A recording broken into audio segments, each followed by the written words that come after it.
আমি প্রমিস করতে চাচ্ছি যে আমাদের টিমের পক্ষ থেকে এই যে ইন্সপিরেশনটা ঢাকা নর্থ সিটি কর্পোরেশন আজকে আমাদেরকে দিয়েছেন, যে অনারটা আপনারা আমাদেরকে দিয়েছেন, এই অনার এবং ইন্সপিরেশনটা আমরা নিয়ে যাব এশিয়ান লেভেলে আমরা খেলতে পারি, এশিয়ান লেভেলে আমরা কোয়ালিফাই করতে পারি। অ্যান্ড আমরা প্রমিস করছি যে যেই মুহূর্তে আমরা এশিয়ান লেভেলে কোয়ালিফাই করবো সেই মুহূর্তে আমাদের ক্যাপ্টেন ওর বক্তব্যতে আপনাদের সিটি কর্পোরেশনকে প্রথম ধন্যবাদটা জানাবে আমাদের এই যাত্রাতে।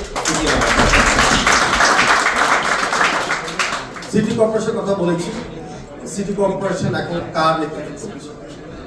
শফিকুল ইসলাম খান। শফিকুল ইসলাম খান মিলন আপনারা অনেকে জানেন, অনেকে জানেন, ছোটবেলা থেকেই কিন্তু স্পোর্টসের সাথে জড়িত। উনি প্রত্যেকটা জায়গায় ক্রীড়াকে প্রাধান্যতা দিয়েছে, নিজেও নির্দিষ্টভাবে খেলতো, অনেক খেলোয়াড়কে উনি ব্যক্তিগতভাবে কিন্তু স্পন্সর করেছে, নীরবভাবে কাজ করে যাচ্ছে। অনেক সময় আমরা এইসব ব্যক্তিদেরকে এনাফ স্বীকৃতি দিই না, ওনাদের নামটা আমি বেশিরভাগ নিই না। আমি আজকে চাচ্ছি ওনাকে স্পেশালি থ্যাঙ্কস জানাতে, ওনার পরিচিতি দেওয়ার জন্য। উনি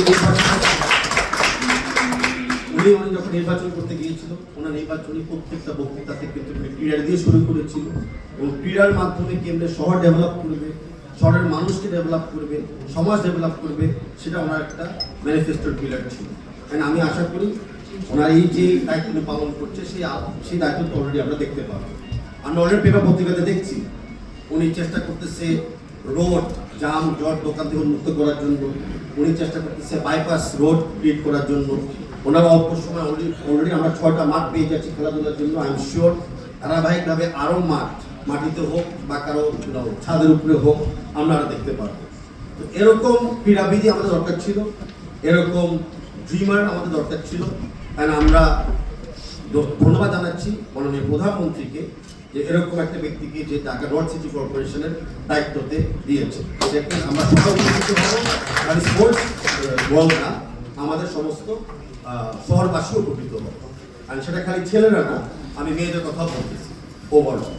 and last but not list, members of the press, আপনাকে ধন্যবাদ জানাচ্ছি। আপনারা আজকে এসেছেন, আমাদের কভারেজ দিচ্ছেন, আপনারা নিয়মিত আমাদেরকে সহযোগিতা করেছেন, প্লেয়ারদেরকে হাইলাইট করেছেন, আর যেখানে যেখানে আমাদের ত্রুটি আছে আপনারা কনস্ট্রাকটিভভাবে তুলে ধরেছেন। তাই আমরা সবসময় বলি যে মেম্বার্স অফ দ্য প্রেসদের ছাড়া আমরা এই যাত্রায় এগিয়ে আসতে পারতাম না। তাই আমি সিটি কর্পোরেশন এবং বাপুর পক্ষ থেকে সমস্ত ইলেকট্রনিক, প্রিন্ট এবং ডিজিটাল মিডিয়া ভাই বোনদেরকে ধন্যবাদ জানাচ্ছি।